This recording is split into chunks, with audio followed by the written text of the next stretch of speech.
Hi guys, अस्सलाम वालेकुम। मैं हूं आपका अपना नवाज अंजुम और दोस्तों आज जिस मकसद के लिए हाजिर हूं मेरे साथ है सारा जी। माशाल्लाह एक बड़ा ही नाम, आपने खबरनाक में भी देखा होगा और बहुत से और प्रोग्राम्स में भी देखा होगा।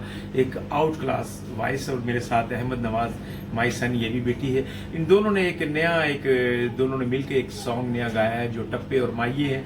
आप सुनेंगे तो बहुत मजा लेंगे और एक दफा सुनिएगा जरूर। वो यूट्यूब पे रिलीज भी हो चुका है, की लेना ही मित्रा। तो आप बहुत मजा लेंगे, जरूर सुनिएगा। बाय।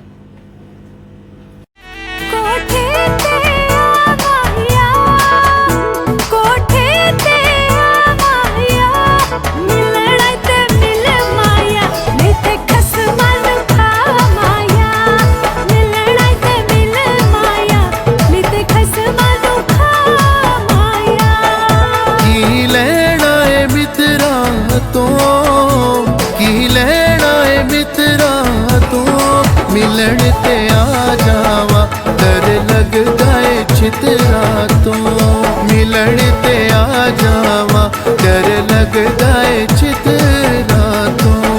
अस्सलाम वालेकुम, मैं हूँ शेर मियां खान और अहमद ये मेरी जान भी है, अल्लाह पाक इसको सलामत रखे। और सायरा के लिए हमारे बेस्ट सिंगर है पाकिस्तान की, इनकी महिये मैंने आज सुने और मुझे बहुत अच्छे लगे।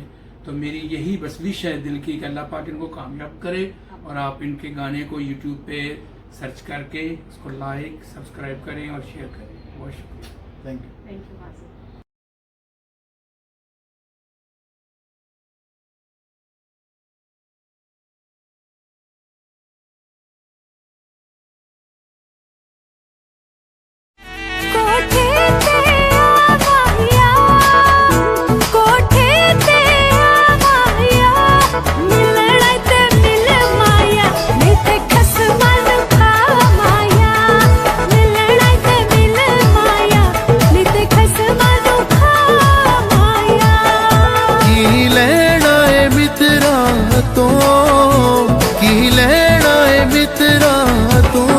मिलन ते आ जावा डर लग गए चितरा तो मिलन ते आ जावा।